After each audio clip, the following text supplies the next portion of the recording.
Shalom, Bapak Ibu, saudara-saudari yang dikasihi oleh Tuhan Yesus Kristus. Selamat berjumpa kembali di channel Suara Rohani Kristen.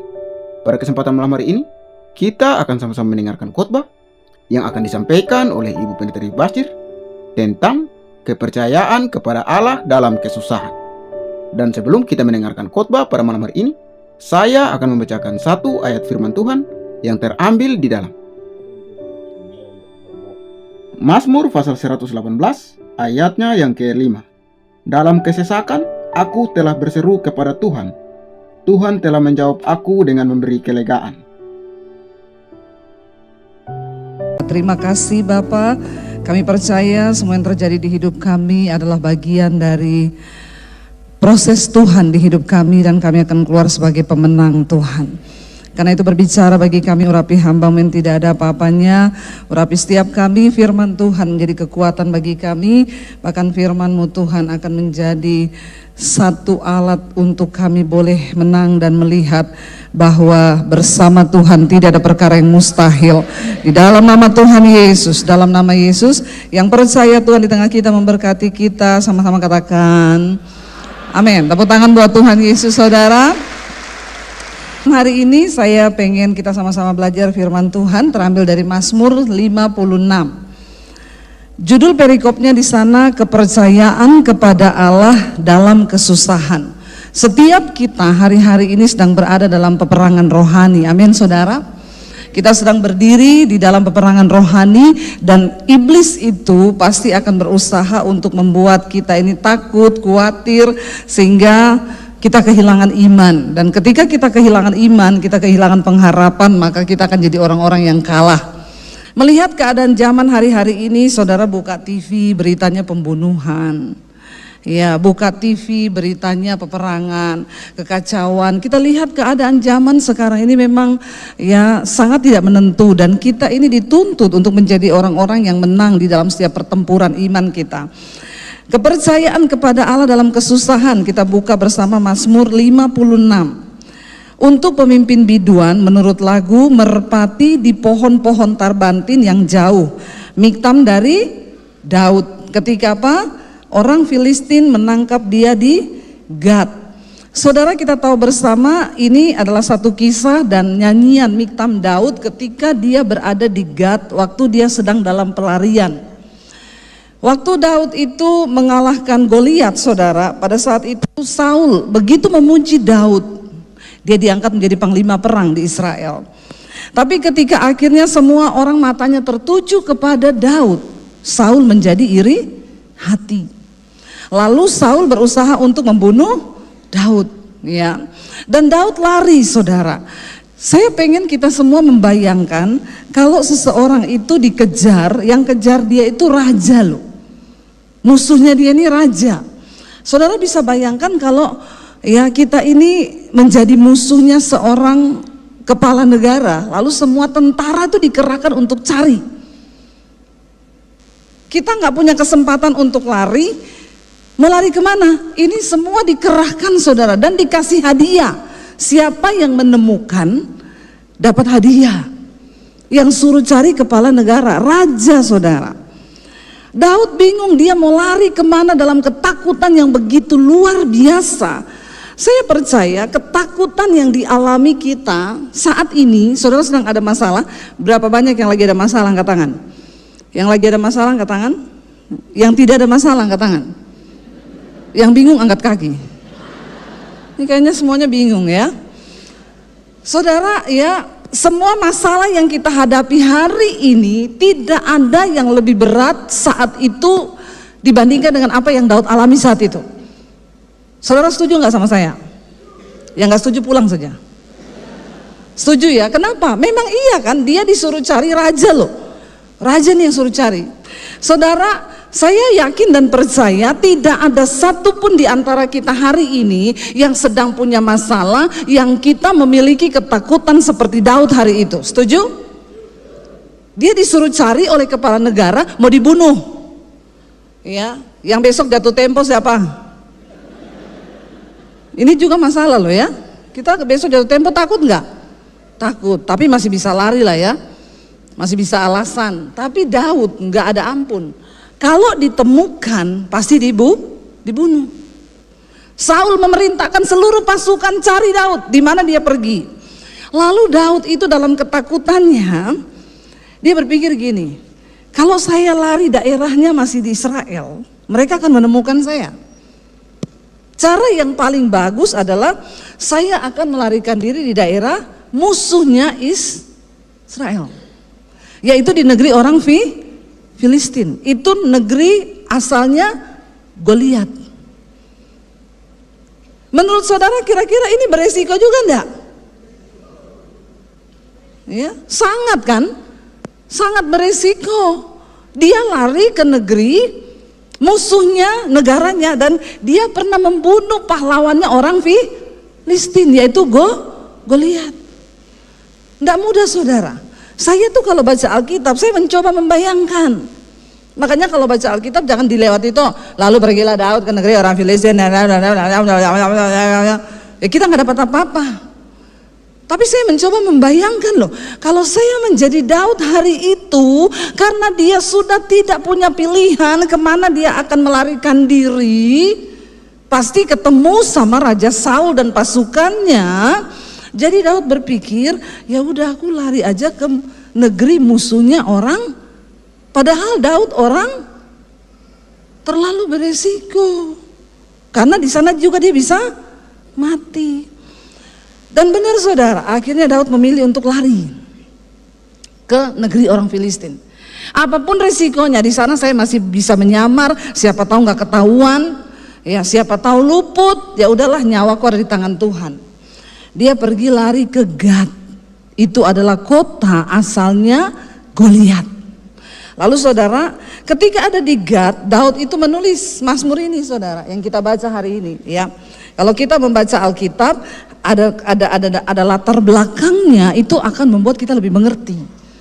Lalu dikatakan begini, ayat yang kedua, Daud berkata gini, kasihanilah aku ya Allah. Sebab apa? Orang-orang menginjak-injak aku sepanjang hari, orang-orang memerangi dan mengimpit aku. Sama seperti hari ini yang sedang dialami. Kita diimpit, ya, ditunda, tidak boleh bangun. Kita ini lagi ditekan begitu rupa. Daud berkata begini, seteru-seteruku atau musuh-musuhku menginjak-injak aku sepanjang hari. Bahkan banyak orang yang memerangi aku dengan sombong, kata Daud, ya. Lalu apa yang dia lakukan saudara? Kita baca ayat yang berikutnya, di sana dikatakan baca dengan suara yang keras dan saya minta semuanya baca 1, 2, 3. Waktu aku takut, aku ini, sekali lagi ulangi. Waktu aku takut, aku ini. Menurut saudara ini susah atau susah? Waktu kita takut, kita disuruh percaya kepada Tuhan. Padahal orang yang takut itu biasanya kehilangan kepercayaan. Apa yang sedang saudara takutkan hari ini? Masa depanmu? Jodohmu? Ya, atau keuanganmu? Anak-anak muda berpikir, duh masa depan gimana ya, cari kerja sekarang susah. Belum juga dapat kerja, udah yang lain pada dipecat. Iya enggak? Ini keadaan zaman sekarang loh. Ya. Perceraian di mana-mana, bagaimana masa depanku nanti, bagaimana anakku, bagaimana gini. Kita punya banyak hal yang tiap hari itu iblis tanam dalam pikiran kita supaya kita menjadi takut. Saya bisa membayangkan ketakutannya Daud. Dia memilih melarikan diri ke kota Gad, negerinya orang Filistin. Sama-sama takut. Dia diam di Israel takut dibunuh, dia lari ke Filistin juga bisa dibunuh. Tapi ketika Daud ada di Gad, dia menulis saudara, ini renungannya Daud. Dia bilang, Tuhan tiap hari orang itu menekan aku, musuh-musuhku mengelilingi aku sepanjang hari. Tetapi Daud bilang begini, waktu aku takut, aku ini percaya kepadamu. Ternyata lawan dari ketakutan itu, saudara, bagaimana cara kita mengalahkan ketakutan di hidup kita adalah dengan kita belajar untuk mempercayai Tuhan. Ya, katakan kanan kirimu, percaya sama Tuhan. Tapi ternyata mempercayai Tuhan itu tidak semudah dengan kita ngomong. Percaya sama Tuhan, tidak gampang. Kepercayaan kepada Tuhan itu, rasa percaya itu harus dibangun. Nggak bisa datang sendirinya. Daud adalah seorang yang sangat membuktikan iman percayanya kepada Tuhan. Kenapa, saudara? Daud itu dia terlahir dari sebuah keluarga yang dia itu disia-siakan dari kecil. Dia nggak mengalami kasih papanya karena semua kakak-kakaknya itu disekolahkan prajurit, tapi Daud disuruh menggembalakan kambing domba. Saat aku takut, waktu aku takut, aku ini percaya. Ini dia tulis waktu dia lagi ada di negeri orang Filistin, di tempat musuhnya orang Israel, di kota kelahirannya Goliat yang dia bunuh itu. Dalam keadaan tertekan, takut, tidak berdaya, dia bilang, waktu aku takut, aku ini percaya kepada Tuhan. Mari kita memperkatakan itu.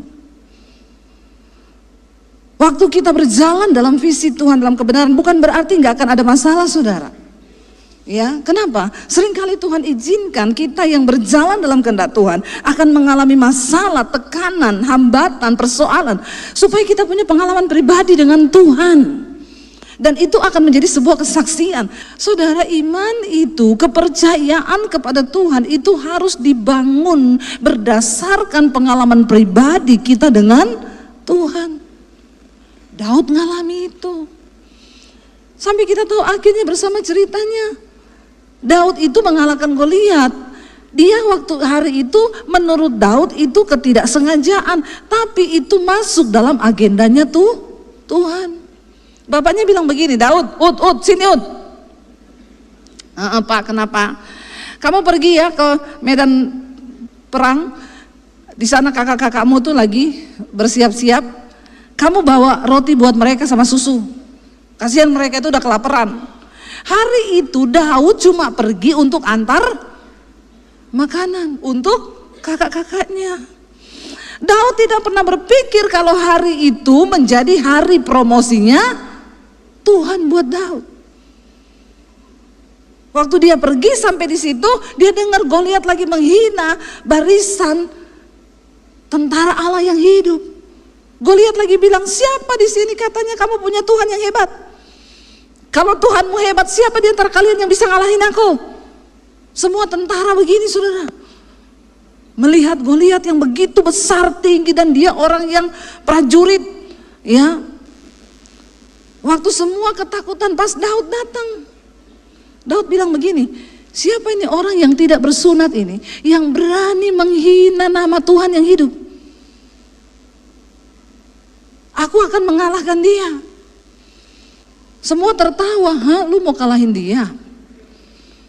Lalu disampaikanlah ke Raja Saul. Kakaknya Daud dengar, dia datang, Daud dijewer, pulang kamu. Kamu ini kan cuma antar makanan toh. Ngapain kamu ikut-ikutan di sini? Nggak main-main ya kamu. Lalu semua tanya, Raja Saul tanya, kamu bisa mengalahkan dia dengan apa? Kamu kan bukan prajurit, dia ini dari kecil sudah berlatih. Daud bilang, pengalaman pribadi Daud dengan Tuhan, itu yang membuat dia punya iman yang besar. Dia bilang gini, aku biasanya mengembalakan kambing domba. Kalau ada singa yang makan dombaku, aku kejar singa itu, aku robek mulutnya dan aku ambil dombaku. Kalau ada beruang yang datang makan dombaku, aku kejar beruangnya, aku robek mulutnya. Saudara, kira-kira Daud berhadapan dengan singa di padang gurun gitu, takut nggak? Takut. Tapi karena dia percaya ada Tuhan yang menyertai dia, dia berani, saudara. Saat aku takut, aku percaya pada Tuhan. Ini adalah satu kekuatan kita. Waktu kita takut, kita nggak punya jalan, ayo katakan, Tuhan, aku percaya kepadamu, aku percaya kepada janjimu, aku percaya kepada kuasa Tuhan. Amin, saudara.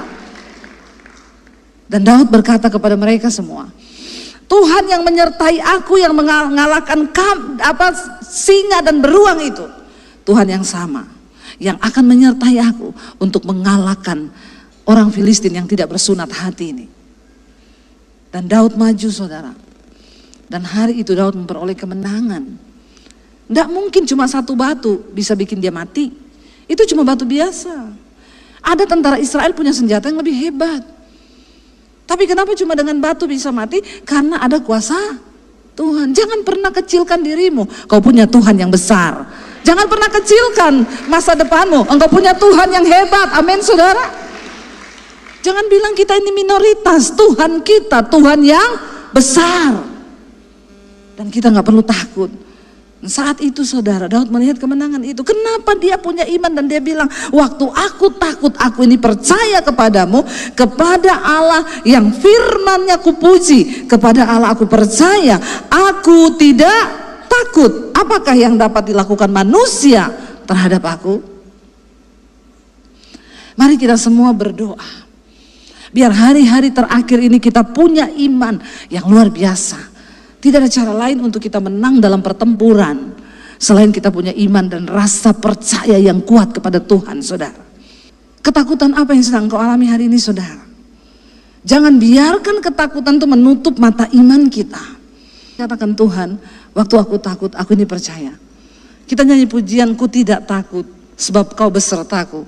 Saudara, kita mau bilang sama Tuhan, Tuhan, apapun pergumulan kami mau belajar perkatakan bahwa kami punya Tuhan yang hebat, kami punya Tuhan yang luar biasa. Kami tidak akan pernah takut apapun di depan kami mau mengalami Tuhan secara pribadi. Ingat, saudara, pengalaman pribadi dengan Tuhan itu yang akan membuat kepercayaan kita kepada Tuhan itu makin teguh. Jangan benci dengan pergumulan. Sebab pergumulan itu dipakai Tuhan untuk melatih iman kita, supaya kita melihat mujizat. Bangkit berdiri bersama, saudara. Bapak, Ibu, saudara-saudari yang dikasihi oleh Tuhan Yesus Kristus, kita telah bersama-sama mendengarkan khotbah yang telah disampaikan oleh Ibu Pendeta Bashir tentang kepercayaan kepada Allah dalam kesusahan. Kiranya lewat khotbah yang telah kita dengar pada malam hari ini memberkati setiap kita orang percaya. Dan di akhir video ini, kita akan sama-sama menyaksikan suatu renungan firman Tuhan yang akan disampaikan oleh Ibu Cornelia. Selamat menyaksikan. Tuhan Yesus memberkati. Selamat malam, Bapak Mama yang diberkati oleh Tuhan. Biarlah kesempatan yang ada, mari kita gunakan untuk mau merenungkan firman Tuhan dalam kehidupan kita selagi kita masih ada di muka bumi. Sehingga dalam Pemazmur 136 judul bacaan dia katakan, kasih setia Allah kepada orang Israel. Dalam ayat yang pertama, bersyukurlah kepada Tuhan sebab Ia baik, bahwasanya untuk selama-lamanya kasih setianya. Patut kita menaikkan puji syukur kepada Tuhan sebab Tuhan kita luar biasa. Dalam ayat yang kedua, bersyukur kepada Allah segala Allah, bahwasanya untuk selama-lamanya kasih setianya. Mari kita sebagai umat pilihan Allah mengagumi kasih setia Allah di dalam kehidupan kita selagi kita ada. Dan firman ini dia menegaskan bahwa kita patut menaikkan puji syukur kepada Tuhan karena Dia baik.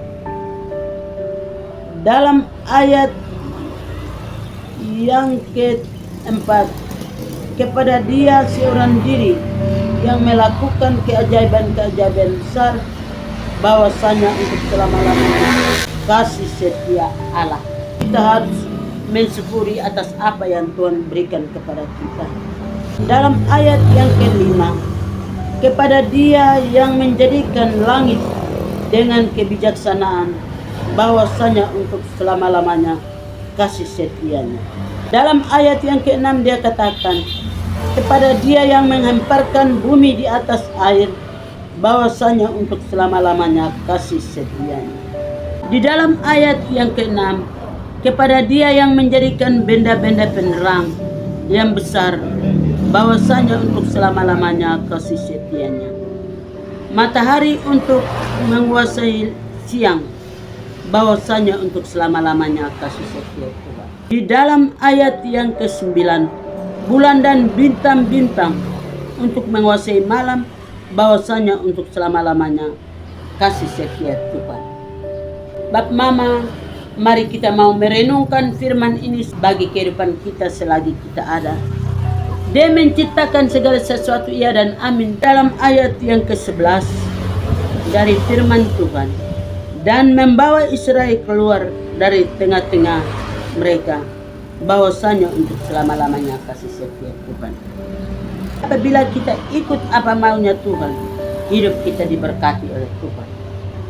Walaupun tantangan demi tantangan datang silih berganti, kita alami, tetapi Tuhan tidak pernah tinggalkan kita.